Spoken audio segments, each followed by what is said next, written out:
Why would God allow suffering? For me, I have a very strange relationship with pain where it's my friend. It can just be the vessel for Jesus to work through. Even thinking about that now, like that makes me like a little bit sad because I know how much she hurt. The best thing to do is give it over to Jesus. And this is such a disjointed story. It's like, it's my life. Wow. And you're sure you want to stay in that shirt? That's the choice. I am 100% certain I want to stay in this shirt. Okay. And So- anybody in the comments, feel free to chastise me for this shirt. But Jess, I think it's a why nice are you shirt. married to a 9-year-old boy? All right, everybody. Hello, everybody. Welcome back to the Not Common Sense podcast, where we talk about the not common sense things that Jesus taught us. And so this is a marriage podcast, but also just an individual journey and honest exploration of our walk with Christ. Yeah. Through marriage and also individually. Mm-hmm. And I will get a script for that one day. Yes, but, one day. I'm iterating it every episode. Okay. I'm Jess. And I'm Josh. Wow. I'm a Josh. I'm a Josh. What a way to start. Okay. Yes, what a way to start. Hello, how are you doing today? I'm good. How are you? Good. How are you, sir? I'm good, yes. Also, okay. What are we talking about today? Yes, thank you for asking. You're very welcome. We're going to be talking about the broad topic of suffering. Not suffrage. Not suffrage, because that's a different topic, but suffering. What does suffrage mean? Voting. Ah, yes. Okay, that makes sense. No, so pain and suffering. There's a very viral question when people go out into the streets and go, "Do you support women's suffrage?" And people that don't know what suffrage is, they assume it's suffering, so then they say no. And it's usually women, and they ask women because they're voting. They're saying, anyway, it's very funny. Yeah, you learn something new every day. Yeah. Okay, so I don't really have like a very specific question, but this is more of a prompting because I know that you've had a lot of suffering in your own life. Oh gosh. Yeah.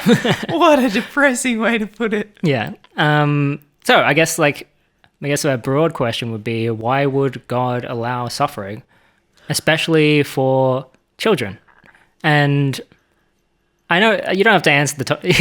we can go into your story. Maybe we'll find the answer there. But What a difficult question. I know, yeah. But I don't think we're ever going to find the answer here. But maybe we can provide some insight. Right. Okay. Yeah. So this is going to be formatted a bit differently, maybe, with how this is going to work. So because I kind of just want to explore. I kind of just want to explore your story, and I want you to, to talk about your story. I have lots of different aspects of story. So we're talking about the physical story, Yes. not like the mental story or the social story or the spiritual story. I mean, it's all kind of interwoven. It's all kind of interwoven. Yeah. Okay, well. All right, well, let's Cool. maybe start off with what kind of suffering have you actually had physically? And I'm pointing to the one that's specifically in your teenagehood. Okay. Yeah.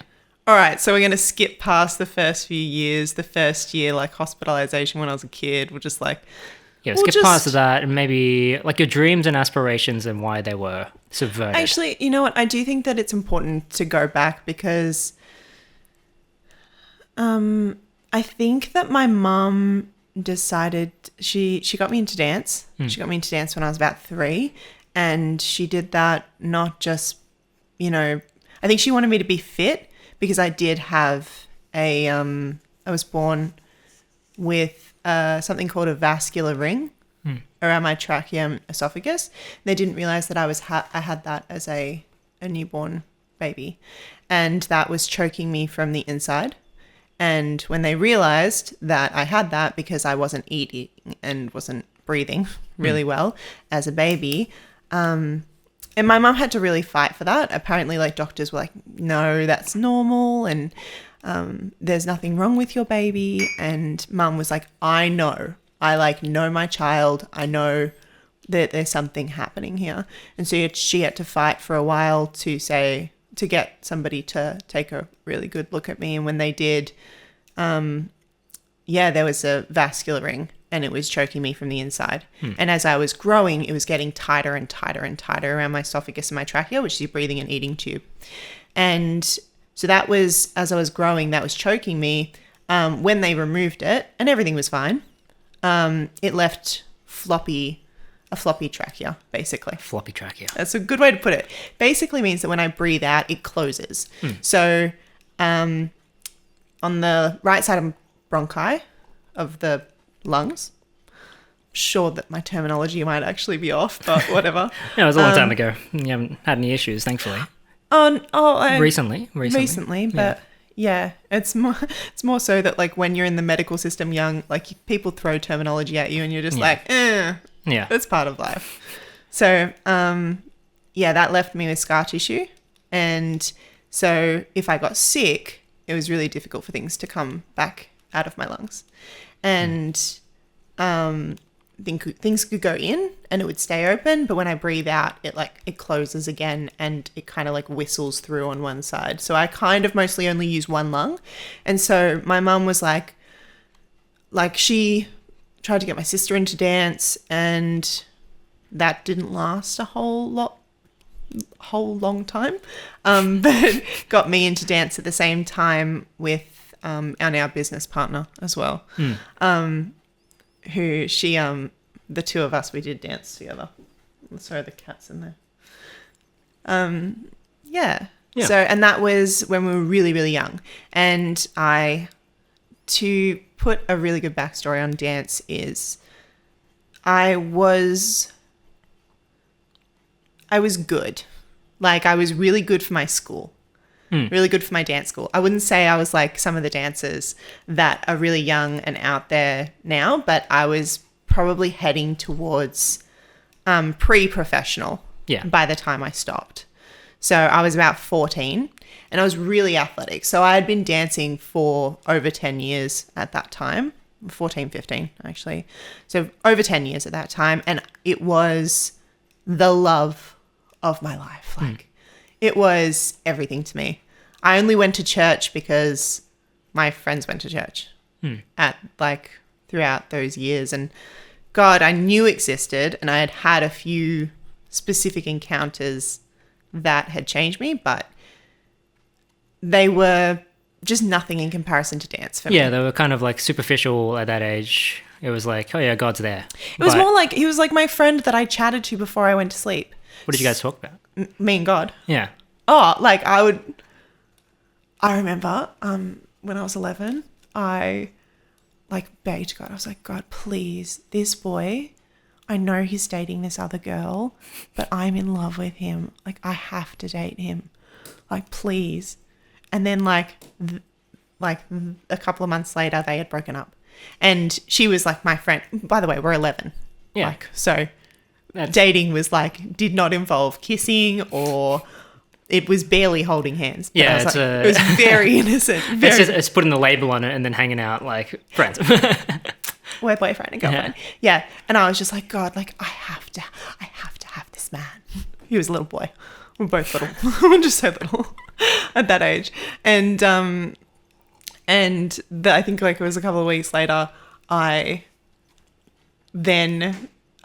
friend who was best friends with the girl that had originally dated him went and talked to him and told him that we should be dating, and then he came up and we were then suddenly dating, and I was like, God answered my prayer. Wow. That was me as an 11-year-old. That was my relationship with God. It was very I want this. Yeah. But yeah, you're a child, of course. Yeah. I have to have this. Oh, gosh. Did you ever pray about dance? No. No? You just knew you were good at it. I was yeah. You I didn't need to pray for it. No, I didn't. And I didn't even consider it was something that would ever leave. So it was something that, it was just my life. School was school, dance was dance, dance was after school. So it was my extracurricular activities. I got home after dark most nights. So that occasionally I would be able to watch after school stuff, after school TV, and then go to dance. But for the most part, I was dancing after school, dancing on weekends, musical theatre, contemporary, tap, jazz, a little bit of hip hop, character work, ballet, starting to edge into point work, but Yeah, all of which are going over my head. Okay, well, basically, I was like an all-rounder. I was like, Well, of course, when you don't really specialize at that point. well, I specialized in ballet. Right, okay, yeah. Ballet was my love. And I would say I know why it's my love, because it was perfect. It was wrong or it was right. There was nothing in between. You were either being told you were brilliant or you were a piece of shit. And that was kind of how it was. And for me, you weren't told that, but that's how you felt. It was like, if you haven't reached you had that... some hard teachers, did you not? Yeah. And I assume with the Russian ballet teachers that you see on the media. Yeah, I did have a Russian ballet teacher at one point. Yeah, where they whip you verbally. Oh, she was just stern. And she put a pole down my back to keep my back straight. Yeah. And I had to dance a whole 45 minutes with a pole down my back. It was so hard. It was down through your shoulder blades to keep your back. So you loved the discipline. It was, yeah, but also I was the person at the front of the class being told that they were doing well. Being called out, had special nicknames, being put in the front of classes. On front and the front of the stage. So that was me in the dance school that I was in. Yeah, I think if I had actually gone to professional level, I would have had a really big problem. I don't know whether I would have mentally wanted to keep up, because I never had to work really, really hard. I just rocked up and I'd done the work that was in front of me, and I was the best. I think you would have put in the work. I mean, you had to put in the work to actually get there at the beginning anyway. But for me, it wasn't work. It was yeah, but the work. The work. I mean. No, because there is extra work. There's doing stretching outside of class. There's going to the gym. There's all the extra things that you do outside of class to be the best. And you weren't doing it? I wasn't doing any of that. Oh, yeah. No, I would get home and be like, dance is done. It's funny. I actually had this thought a long, long time ago. This is before I was even a Christian. Yeah. Well, second best is always where you want to be. That's what you should be striving for. You should be striving for second best. Because if you strive for the best, you start getting complacent, or you start actually, there's nothing to look up to anymore to keep on pushing yourself. Yeah. So at least being second best, you can go, I have something else to compare myself to. And I can I know I'm better than the majority, 99% of the people that are out there. And that's enough for me. At least I still, and then I don't get the downsides of having to be in the public eye or whatever. Yeah. I always thought second best was the better place to be rather than the best. I don't know that I wanted to be the best per se, but I wanted the teachers, I wanted my name in their mouth. Yeah, so you were still looking up anyway, even though you were the best in your class. Yeah. But yeah, I was the best in my age group, so there were others that were better. Yeah. But what I mean is how it relates to your story is that the person that was probably second best to you was probably working so hard, and then that would have paid off if you had kept going. Yeah, down the line. Yeah, probably. Yeah. Probably. And I can look back now and I can see at the time that I stopped that it was the right time for me to stop. I think my first love had to die. It was really I had dancing, then I had singing and acting, and they were always they were stuff you could do, but not really things you were pushing for. It just, I loved them both. But I didn't have to commit as much time to them. Yeah, of course. Yeah, compared to ballet. It's a lot. It's a lot of time. Yeah, but okay. So let's Okay, so basically, I was in high school and I didn't go to a dance school, but I did do after school classes. So I did after school classes with, I had some teachers that were at the Australian Ballet and that were at VCAS, so Victorian College of the Arts after school programs, and I was training with them. It was kind of that time where you make the decision: are you going to start to take this seriously, or are you not? And I was dancing a lot those days. And I was in high school at the time, and I was at athletics, and my mum came and picked me up from athletics. And let me remember. So I was at athletics and I'd just done a couple of like 100-meter sprints, and my feet were just really, really hurting, like so badly. And I got into the car and I told my mum, I'm like, my feet are like killing me. And mum's like, oh, well, ice them when you get home, as she does with like every single injury that I would ever have in dance. And I'd be like, no, like they're bad. And I'm like not generally a complainer when it comes to pain. So it was something that like I remember flagging as like, this is an odd moment. Yeah. And I got home, and as I opened the door and like went to take steps out of the car, I fell onto the nature strip. And I couldn't get up. Like I could not walk on my feet. I literally crawled into the house. And then I think for days, like I think it was at least the next day, I was crawling. Like I didn't stand up. I couldn't stand up. It was too much pain. And every time I would take a step on my feet, it would like send shooting pains like right from my arch muscle in my feet right up my calf level, like calf muscle, like right up my leg. Like it was like a knife just like tearing up through the back of it. It was horrific. Yeah. Yeah. So that happened. Sounds terrible. It was not great. But it like eased off, and then, my mum had taken me to the doctor, and a couple of days later I'm like, okay. Put you on pain meds? Well, not yet. Not yet. No.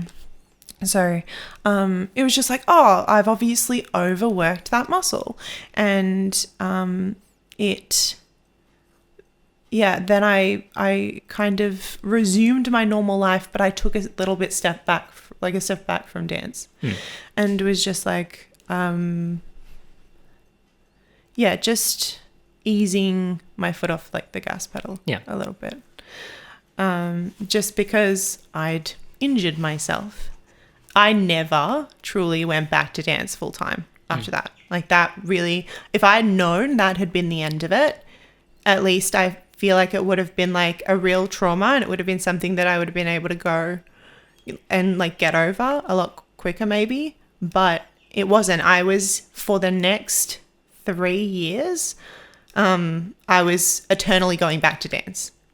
All I needed to do was just get around that next week or that next corner or that next thing, and then I would get back to dance. And so that was... So you had that hope of like that you could get back to there, and maybe the pain will go away. Yep. But then that just extended everything. Yeah. Yeah. It was a drip feed of, I think, mental agony. And it was a cycle that was, I would be fine for like a day or two, and then like fine as in like I could walk around and I could go to school, but I would go to dance and then I would be on the floor again. And then I would have to take days off. And so my high school experience went very quickly from like, I'm at school all the time, I'm dancing all the time, to I'm not getting to school, I'm barely getting to dance anymore, only like a few times a week. And it wasn't the extent that it used to be. And like dropped out of sport. I did start doing diving, but for a little bit with like school, but that was... like the extent of exercise just like stopped. Yeah. Yeah. And that was a weird cycle, because I lived in that cycle for a couple of years because they didn't know what was going on. And they're still doing tests. Trying to figure out why this pain is happening. Yeah. And then when I was 17, I went to a sports clinic at like Olympic Park.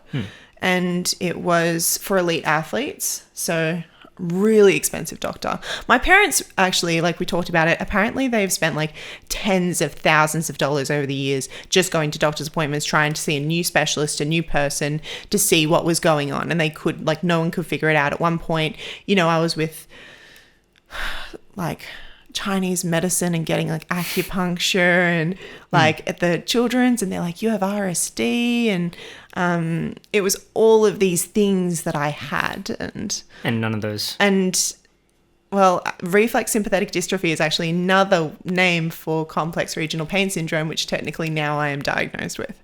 Right. But it is something that I think can spread throughout the body and can become really, really quite terrible for some people, Okay. and it hasn't done that for me. So at this point, but I'm Praise jumping forward.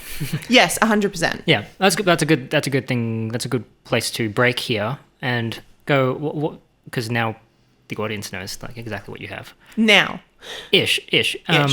So let's break here for a second. What exactly were the people around you doing and being like? How was this affecting your parents, your siblings, and your friends, and maybe even people that you were I think with in ballet school? Oh, okay. Well, at this point, Adelaide, our business partner, she had stopped dancing. She stopped dancing a little bit before it started to get... When it started, like you get to 10, it kind of gets a little bit more serious, you know, and they start making you just do more. And Adelaide was like, I want to do tennis. I want to stop doing this. And I was like, you betrayer. So she stopped. So I just had dance friends. So I just stopped seeing them, or I saw them when I was at dance. Yeah. But I very much, if you're not in the front and you're not exceptional, there is an aspect, like an aspect of this hierarchy that within dance, where when you're at the front, you will have more people talking to you. You will have a lot of more lenience with teachers. You'll be able to just kind of like I remember I was in the middle of a ballet class and my teacher was really mad that day, and I was like, I would have been like 9 or something, and she was just angry at everyone, and I stepped out to the side like while she turned her back and started crumping in front of the like entire, like that kind of thing, something really stupid dancing as like a 9-year-old in the middle of the class, and the other girls obviously are giggling and I'm being a class clown, and she turned around and she like burst out laughing. And Adelaide had like joined in, I think, at that stage. But I don't think that any other, I don't think any other student would have been able to get away with that. Not with that teacher. Yeah. But I could, because of You were like the best of the class. in the class. Right. Yes. So that's the thing. And when you're not the best, you are at the back and you don't get the attention and you don't get the like extra time with the teacher. So you're not going to get better some of the time. You just don't have the opportunity. You have to push yourself. Yeah. So yeah, that going from having all that to not having that anymore was, I think, quite alarming, because I didn't know that I had it when I had it. Yeah, right. Interesting. Yeah. It's like that was a big humbling moment. I would love to say that I was like humbled, because that sounds like it would be like a very positive thing. Yeah, for but like me. outside of, I mean, like looking back on it, that would have humbled you. And now, like looking back at it, but at that time, I just felt destroyed. Yeah. Yeah. And I was fine at school. Like I never really talked about it to my friends. You know, being somebody who had a breathing problem growing up and going into the hospital every 6 months to see specialists, because they would be like, apparently I was an interesting case. So, you know, certain doctors want to see me. And like, you know, anyway, so I would be in the hospital every 6 months or so, just for like a day or two, or So doing for your certain friends, tests. it was and like kind of nothing. yeah, so going to the Yeah. doctor all the time was just part of my childhood. It was part of growing up. You get Maccas after. Yeah. It's like, what a joy. And to be honest, like everybody as young as you probably wouldn't know it's weird. Wouldn't be very inquisitive to it. So how was it with your family then?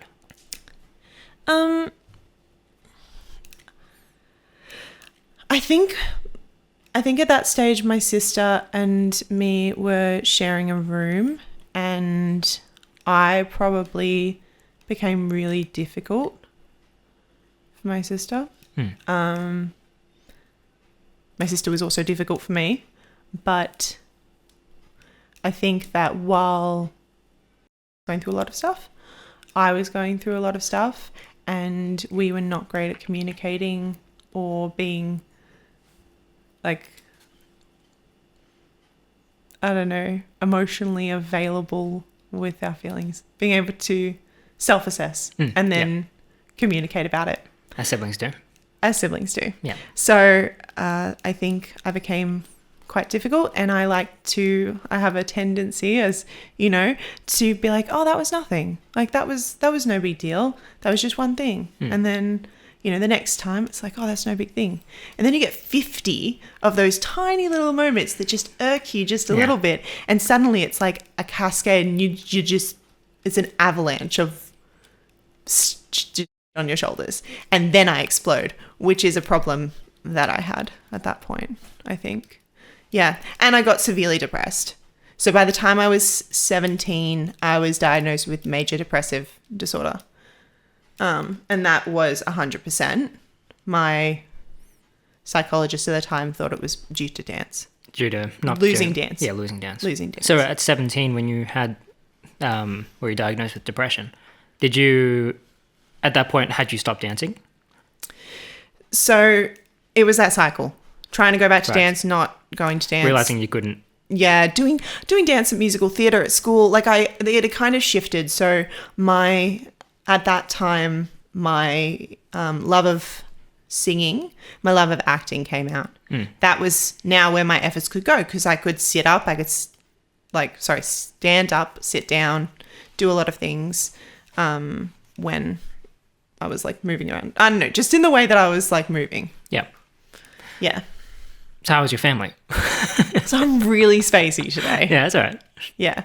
That's okay. And this is such a disjointed story. It's like, that's okay. That was a good insight. Yeah. But yeah, how was your family around this news, I guess, over this 4-year period? Well, I think it's important to say that at 17, I got surgery. So at 17, they finally worked out what it was. And that was compartment syndrome. And that is something that elite athletes generally get when they're a lot older. Yeah. And they've been using that same muscle for a very long time. And when they realized what that was, they put a catheter actually in both my feet, and then made me run around to see what the pressure was of the muscles inside my feet. And it was like apparently through the roof, and they were just like, you need emergency surgery now. You could lose your feet. Like use of them. So I went and got surgery, and we're like, yes, this is going to solve everything. Like, I'm going to be able to go back to dance properly. Like, but even at that time, I had been, gone into like acting and singing. And my mum had kind of been with me through every single step of the journey. So I have such a deep love for my mum, because she was there at every single doctor's appointment. She was carrying the weight of that. So when they told her certain diagnoses that it could be, she was holding that. And I was like, what's that? And Mum's like, it could mean this. And I was like, okay. I sound like your mum. Yeah. It could mean this. My mum was a very dramatic person. As soon as like they would give me pain medication, she's like, if you take that, you will die. This person has died from that. This person has died from that. Heath Ledger died from that. Don't you ever take that. And I'd be like, ah. Did you ever take it? Yeah, I had to take it. Yeah, but I didn't. I think actually because Mum drilled that into me, I was very careful. Yeah. All the pain medications that you have or like go on for certain periods of time, I think I was able to recognize really quickly that my mind got addicted to things really fast. And so, well, it's not my mind actually, like more like my body got addicted to it really fast. And I would be like, okay. And you hadn't been diagnosed with ADHD then at that point? No. Yeah, so like, that would have been something to work out on your own. Yeah. Interesting. Yeah. First, that should have been one of the many signs. There were many more signs. Yeah. So your mum held these like big diagnoses, and like random new revelations about your feet. And so how did you come to realize that she was holding it all, and you were just being held as a child, and like Well, look, my mum was with me through every step of the journey. Like, she was the one that would talk to all my teachers. She was the one that just knew everything. Like, if I would be the person that would go to her and be like, Mum, is what I have, like, is that a vascular ring? Like when I was a kid, and Mum would be like, yes, Jess, like, we've talked about this a billion times. Like, what happens in your body is this. Like, I wasn't keeping track of the information at all. Mum was keeping track of everything. And now that I'm an adult and I have the binders of my medical records, like binders and binders and binders of them, it is, I don't know how she did it. She just must have like taken it, like, there was a moment where I know that I saw the weight that she carried. And it was when I had a moment with God.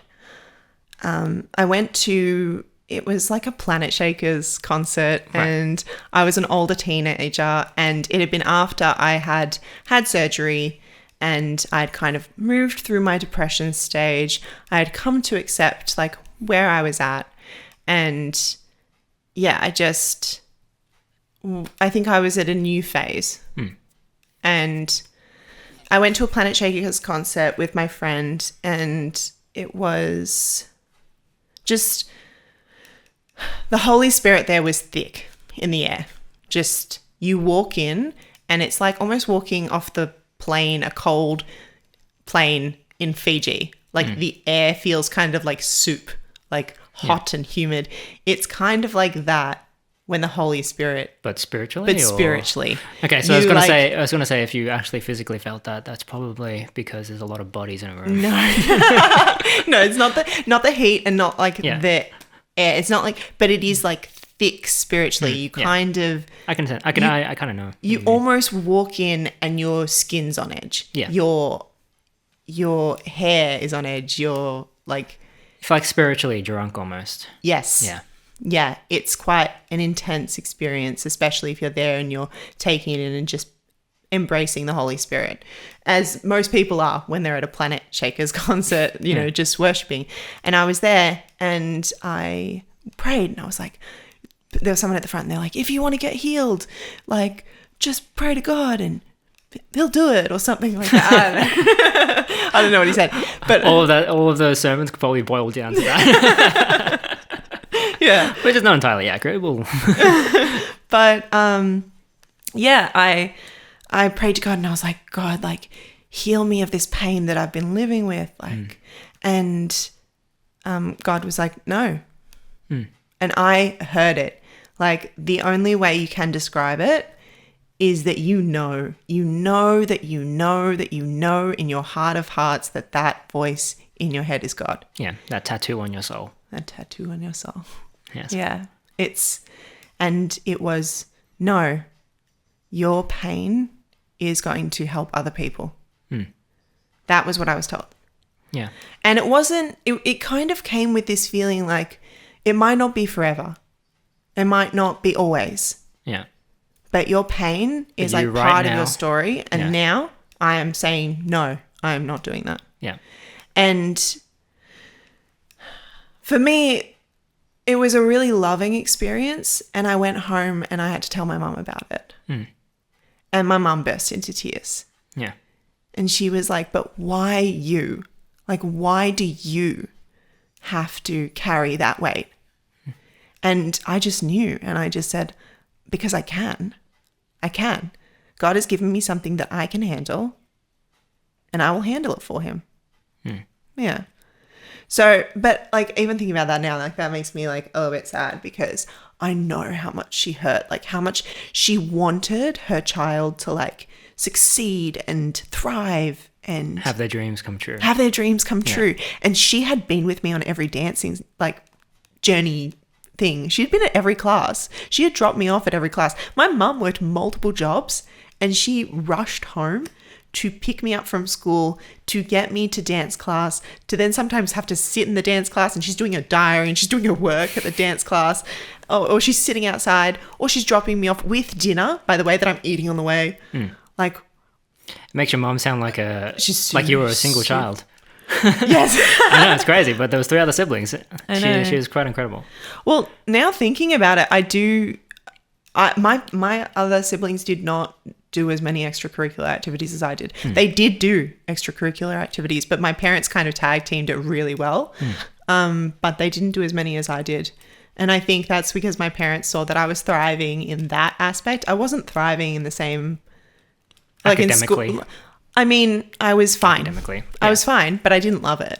Yeah, yeah. Like I loved recess. Yeah, there was probably a difference in how you talked about your dance and like your other stuff versus like, you know, what you did in school. Right. Yeah. There was also teachers telling my parents, like, you should be putting her forward in this. You should, like, she needs to be being put forward in dance. She's amazing. Yeah. And if your parents, like, I remember my mum, like, got me in the car one day and she was just like, you should have heard Miss today. She turned to me and she said, isn't she beautiful to watch? And I said, yes, that's my child. And I was like, the voice for your mum is so good. Okay. Nice and breathy and like, you know, weighty. Well, that's what she said to me. And I remember going like, okay, that's nice. I want Weet-Bix. So, yeah. I think it was hardest for my mum because she saw just like the performing aspect of everything that I'd ever wanted and everything that I have ever thrived at. She felt like it went out the window. Yeah. And it was gone. Yeah. And any chance of that was like lost when God said, no, you're going to keep your pain. I think that was really, really hard for her. Maybe harder than me. I don't know. Probably. Because like she, like you're going on your own journey and like she's not really privy to what your journey would be and is and was, sorry, in that present time was. Yeah. So yeah, it suffering definitely hits people, especially when it's like God-induced suffering. It hits people way harder that are around you because they don't understand it's not like they just not privy to like how God is actually speaking to you at that moment and the feelings that he's placing on you at that moment to go, I can actually do this. I'm okay with this. But then like people around you, they have empathy with seeing how you're going through stuff that would be really hard for them. Like if they went through it at that exact moment. Yeah. Yeah. And that's absolutely fine. Of course, that's fine. Yeah. But it's something to realize and have empathy for. It's hard though, because in the moment you don't always understand. I had a best friend and I loved her. Like I loved her so much. And she, as I was going through depression and that's when I was 17 and I was really depressed. Like it wasn't like bouts of up and down and stuff. Like I was literally waking up sad, just like continuously sad. So I would like, there was nothing, like there was no variation. It would just be like, if this is depressed, like ultimate depression, I would be here all the time, just continuously.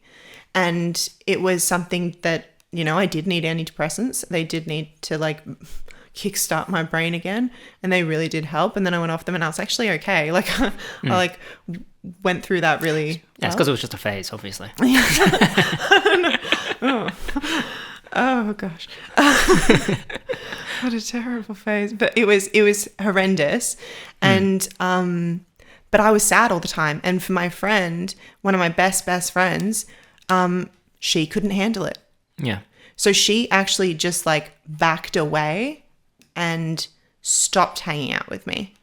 And she had moved schools at that time. And to me, it was like, she's got better friends. She doesn't want to hang out with me anymore. Like, what's happened? And did that double down your depression? I know it didn't help. Yeah. But I did have, you know, a boyfriend at the time and I had other groups of friends, but she was like my best friend. And so I didn't understand why she was really slow drip backing away. Yeah. And it really, like I did try, but I was also unwell. So, and I think that's the hardest thing when you're unwell is that when you're sick, people don't understand sometimes, And so if you can't do stuff for a certain amount of time, people actually just think that you're not interested. But in reality, you actually might need to go to the extra effort for them because they won't be able to participate otherwise. And so, and I kind of came to understand that over time, but with this particular friend, you know, a couple of years passed and we're in our 20s, and I met up with her again and we had coffee, and I think that was a really good coffee for us to have because... Was the barista really good, or...? I didn't drink coffee at that time. Going out for coffee was having a milkshake. Right. But we went out for milkshakes. She probably had a coffee. But no, it was very healing for me to come to a conclusion because she told me I could not mentally handle what you were going through at that time. It was too heavy for my life. And so that's why I left. Yeah. And she apologized for that. And I was just like, I understand. Yeah. Like, you weren't strong enough to carry somebody else's weight. I never asked anybody else to, but ultimately you can end up carrying it anyway. Yeah, and you don't realize it. It's because people see people in pain, and then of course they immediately want to help. And like, it's easier to walk away. It is so much easier to walk away. It's easier and sometimes better. It's sometimes, like, with a big asterisk, better for your own health. Sometimes. Because, like, if she couldn't handle that, like, imagine how much she was trying to, I mean, maybe if she had, like, done it in an unhealthy way trying to help you, she could be dragged down into it as well. Right. So that's why probably the best thing to do is just, the best thing to do is give it over to Jesus.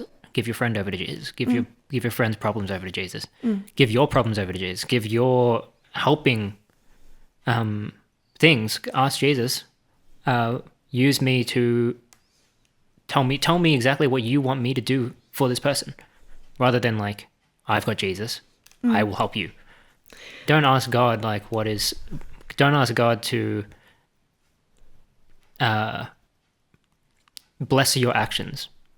Ask God to use your actions to bless them. Right. And yeah, it's just, because his burden is all who are heavy laden, go to Jesus. Right. Because his burden is light. Well, 100%, but I wish I could say that that's what I did, but I didn't. Of course, And I wasn't going to at that stage.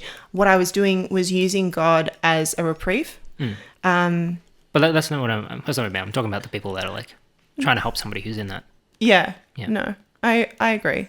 I just also do wish that like I had that relationship with God at that time. But instead, what I did was, self-medicate for ADHD and self-medicate for pain and escape my life through a particular group of friends and drink alcohol. And then later on, by later on, I mean like I had a good year where I got into drugs and then got pretty, like I was retired by 21, but like I had some time where I was quite like wild throughout all those years. And then at the same time, I had a relationship with God, and I was like, half of my life was crazy, but I was like, I'm the Christian good one in this. Like I had some weird kind of like superiority. Yeah, it's playing in the muck with them while thinking that you're thinking that you're the shepherd. Yeah, and I was not. Yeah. I was not at all.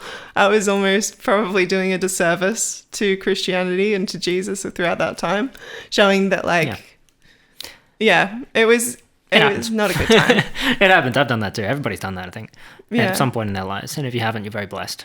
But like, let's go back to, so your mom's just got the news from you that this is your story.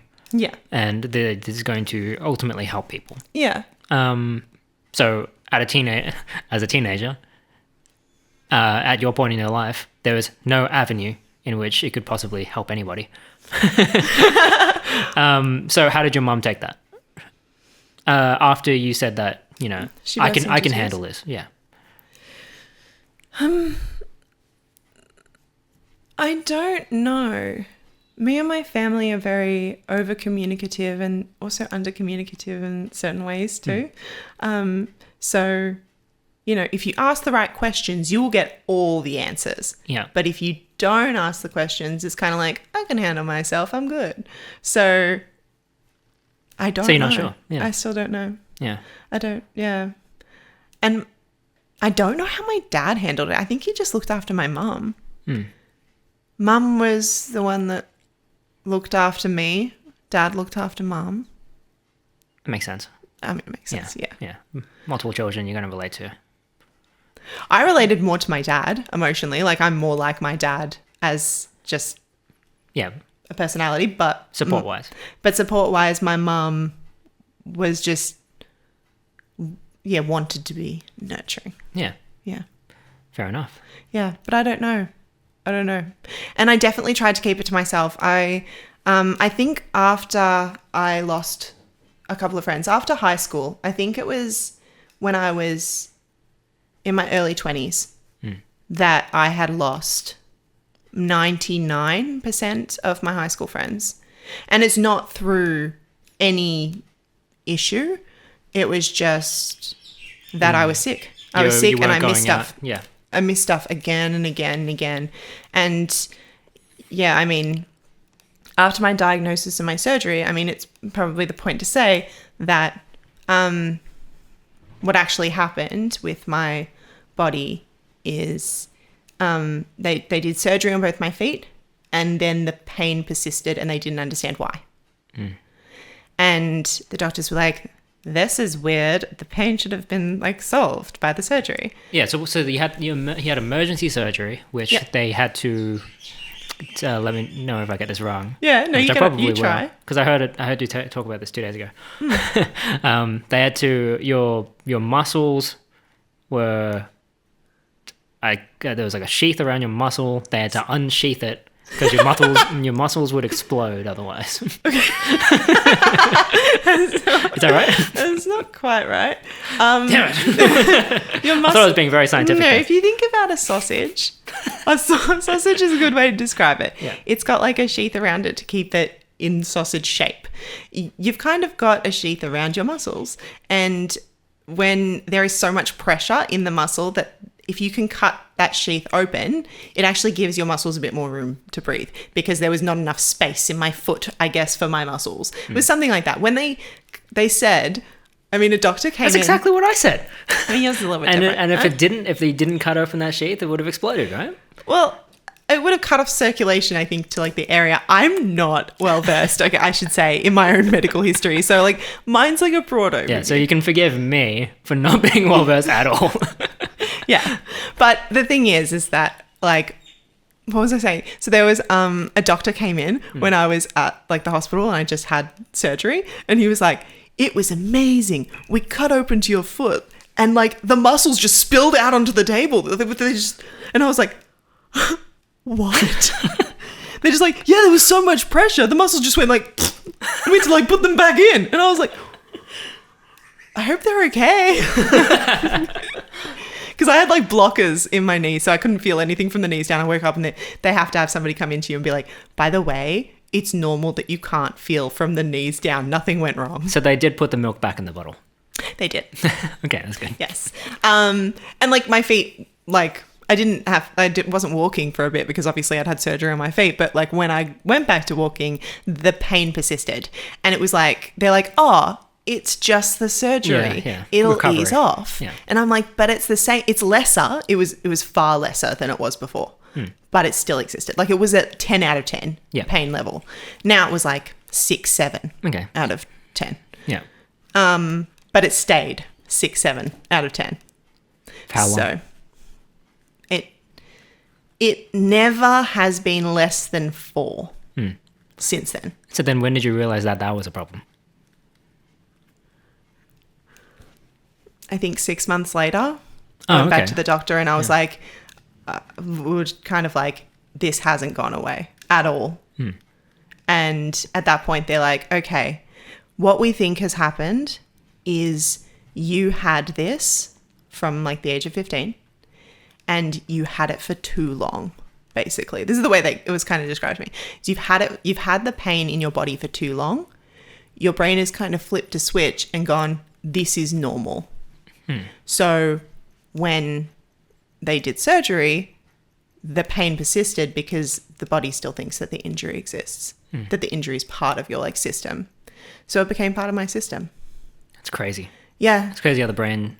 It's insane. Completely disconnected to the actual nerves that are happening in your foot. Oh, it's like connected, but it's just odd. So like if I hurt one ankle, the other ankle can like have issues. Yeah. It's the same with like my wrist. If I like now, which had nothing to do with the original injury in any way, but now if I like, you know, unscrew a, I don't know, jar and like do it too hard, I can get weakness in this hand, and then I can ultimately get it in this hand as well. And then both hands just don't work, and it's really difficult, and you're kind of just like, how am I going to pull out my hands today? Well, I'm going to hook my thumbs into the sides and just go, it's a whole thing. So what's that called? I have been diagnosed, I call it chronic pain, but I've been diagnosed with fibromyalgia, neuropathic pain, complex regional pain syndrome, chronic fatigue syndrome. There are like two more. But what are the... I can't remember them. Specifically the pain thing. The it's pain like thing? symmetrical pain. Is that just complex regional pain syndrome? Yeah, I honestly don't know. It's like I've been diagnosed with so many things and gone to so many doctors. I just call it chronic pain. It's under the umbrella of chronic pain. Yeah. And different doctors have given me different diagnoses for the things that I have. Yeah. That it's kind of just like, hey, you have something that's complex. We don't have a specific We name for it. don't have a specific thing for it, but it is like complex regional pain syndrome has been the one that's been quoted the most by the most amount of doctors. Okay. Yeah. Because fibromyalgia is also like a kind of a... It's like we don't know what the pain is, but you got pain. Yeah. Right.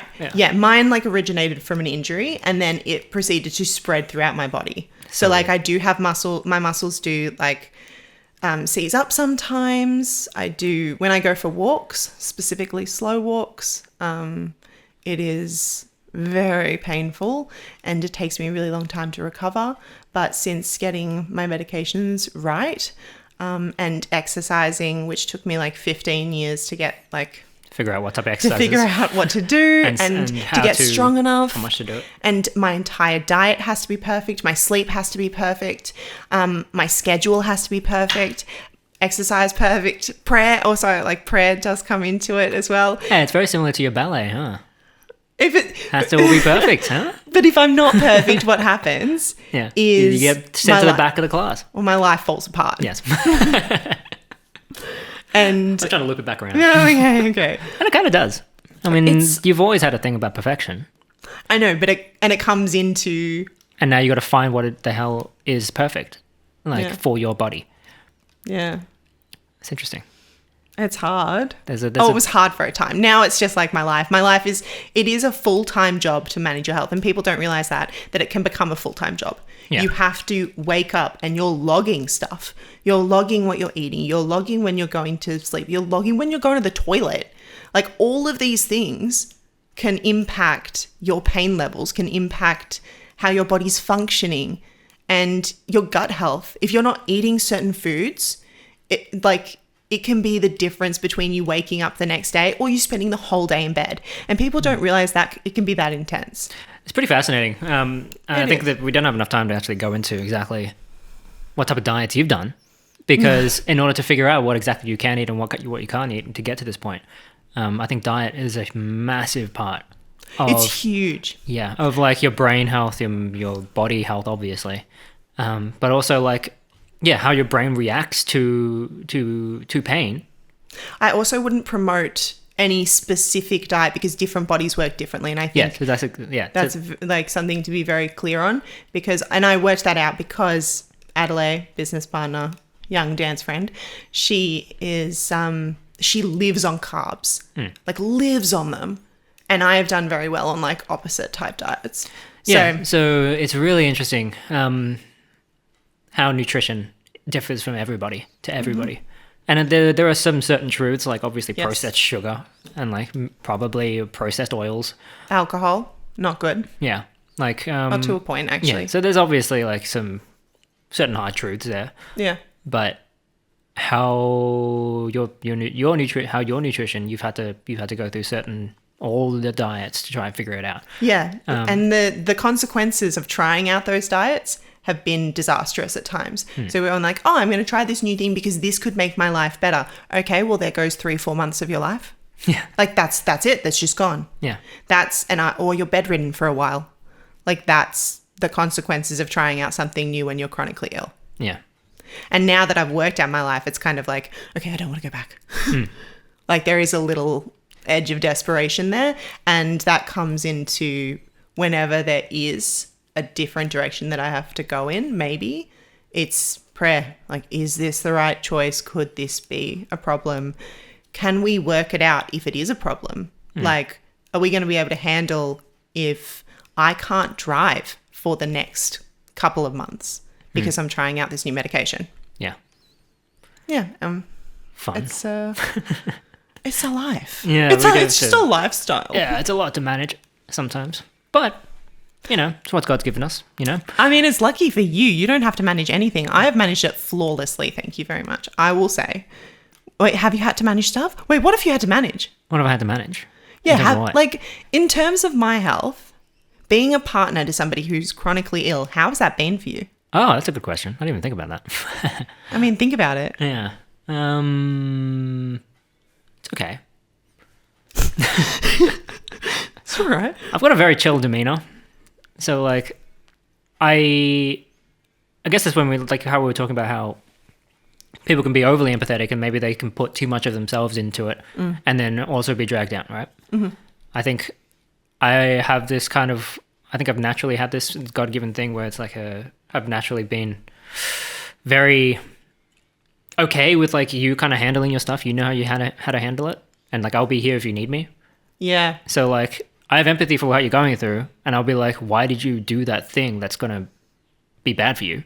But in terms of what's good for you, like I try not to step on your toes too much about it because I know that you're seeking for obviously not to be healed to a degree or to manage it better every time. Yeah. And I think I've got given ability to just sort of let you do that. Yeah. To a degree. To a degree. And there are some things where like you're eating processed sugar where I'm going like, stop eating processed sugar. Yeah, that's just bad walk for past you. And you're like, stop that. Yeah. And like, but you haven't, at other times you also haven't. And I've really appreciated that you've seen when I've gone too far and you've gone like, you've been an accountability buddy more than somebody who's like telling me off or telling me that I should be doing things better or anything like that. You seem to be more like, yeah, an accountability buddy is like the best way to put it. Yeah. And that's what marriage is, an accountability buddy. yeah. And I get really weird about like sick people, disabled people, things like that. Why? I don't know. And how? I don't know. I just like, I don't know how to talk with them or be with them. Right. For me, that feels really weird. And I guess because like I haven't really had a lot of chances to watch people do it since my childhood, from my childhood, because all my sick family is like overseas and I didn't really go see them much. But yeah, so I just kind of like, I think I'm just kind of learning to just kind of be myself. Like I don't. Do people want to be like want people that are super empathetic around them all the time? I don't think that's the case. So some people do. I went to a pain support group and it killed me how much I hated it. It was so bad because they were all crying and whinging and saying, oh, my life is so terrible, I hate my life. And I was like, I understand my life's not so swell at the moment either, but I didn't like that mentality of going to a place and just everybody crying for an hour. I like my people, and I will say, are at the gym. Like there is a bunch of people at the gym that I've gotten to know, and they all live with either a spouse like that is dying or they're going through chronic health issues themselves. They're the most like the people that are at the gym the most have been going through a lot of stuff. yeah. Either mental health or physical health. And for me, I'm like, cool, you're doing something about it. Like you're trying. you have a positive attitude. You're like, I've got this limitation, but I'm going to overcome it in whatever way I can. Even if it's slow, I'm not competing with anybody. I'm just competing with myself. I'm going, okay, I'm at this level. Next week, I'm going to try and be at this level. And if I can't do that, the next year, I'm going to be at this level, because it's always an up and down. Yeah. But over time, you can get yourself better. Yeah, like you're not going there superficially. You're going there to just so your life is better. Yeah. And then you're usually, most people there, I imagine, are pretty positive about it. Yeah, love it. Absolutely love it. Yeah. And so that's kind of my vibe. Where did that question come from? I didn't ask you a question. Where did I say that from? I'm not entirely sure. Okay. Well, Oh, empathy. Too much empathy. too much empathy. Too many empathetic people around you. Yes. Yeah. So with that, I can't deal with people going, "Oh, I'm so sorry for you," or because honestly, if you don't know how it feels, then I don't value that from you. That's personally my opinion. If somebody else has chronic pain, they go, "That sucks. Have you tried this thing or this thing? Because I'm also trying that thing." That's generally how people who are in chronic pain and who have a conversation with somebody who else has chronic pain, that's how we talk to each other a lot of the time. Yeah. Or at least the people that I've met. That's the empathy, the real understanding. Yeah. Not like being sorrowful for Or somebody. pity. Yeah, pity. Yeah, that's not a good That's thing. not how I function. I know that some people do maybe need that support, especially when it's something that is so, like, it's slammed into their life. I think, yeah, when like a car crash or something. Or like, Well, it's kind of like, if for me, I've been living with it more than half my life now, and I've been told I will probably have it until I die. Like, it's just going to be my life forever. So it's a management system, and I'm in pain all the time. But for me, I have a very strange relationship with pain where it's my friend, and we kind of just dance along through life together. It's a toxic relationship a little bit. I don't know. But I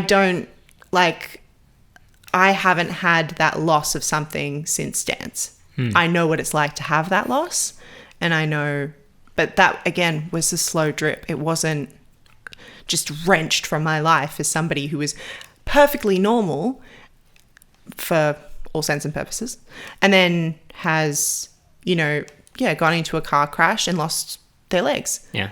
Like, that can be devastating. There is a grieving process that has to happen, but I do think that there needs to be a mental switch eventually into where you go, this is my life. I'm going to overcome whatever this is. It's not going to be my life's not going to be about the fact that I can't use my legs. Yeah, something that you don't have. Yeah. Yeah, it It's should be gonna about the stuff that you do have. Right. And that is a great way to end.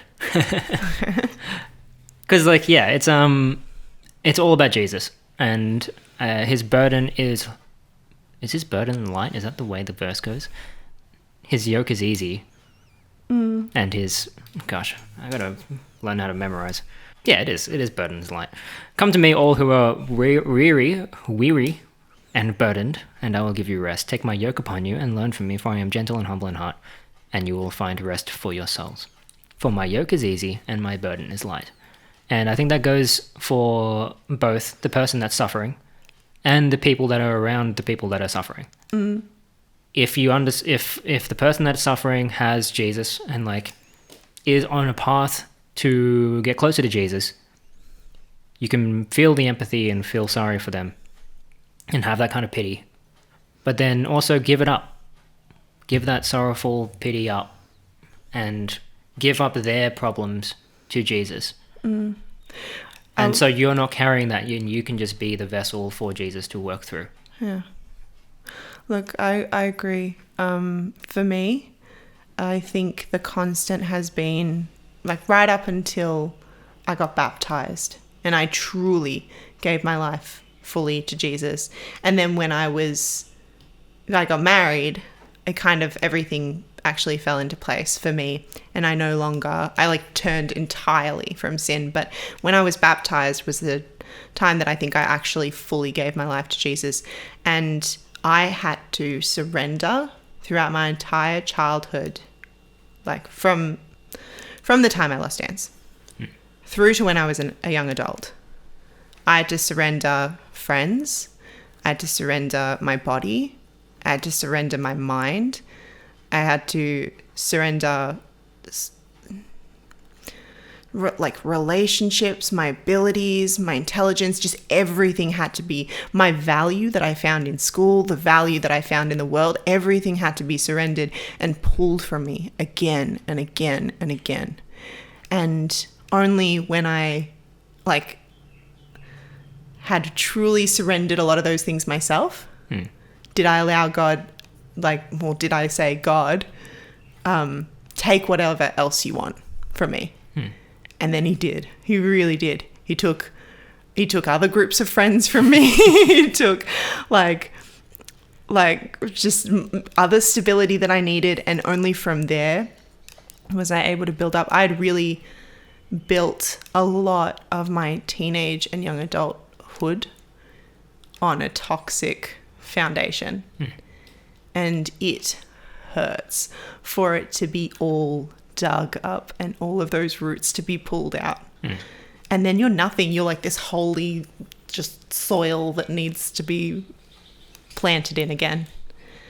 And when he does eventually do that, it's really beautiful and your life becomes 10,000 times better. But I've got to say, I would not want to go back to that time. Yeah. And like without God. And the thing is, you still have the pain. Yeah. You still have the pain and you still have the issues that he's given you. Yeah. But it's just easier. Oh, so easy. Yeah. Yeah. It's just day by day. And also, you know, he's helped me cultivate my life in a very specific way. It's like very well designed over a long period of time so that I can live my best life and I can do the most things that I could do. Yeah. God is good. God is good. Yeah. We can end. Great. That is a good, hopeful end.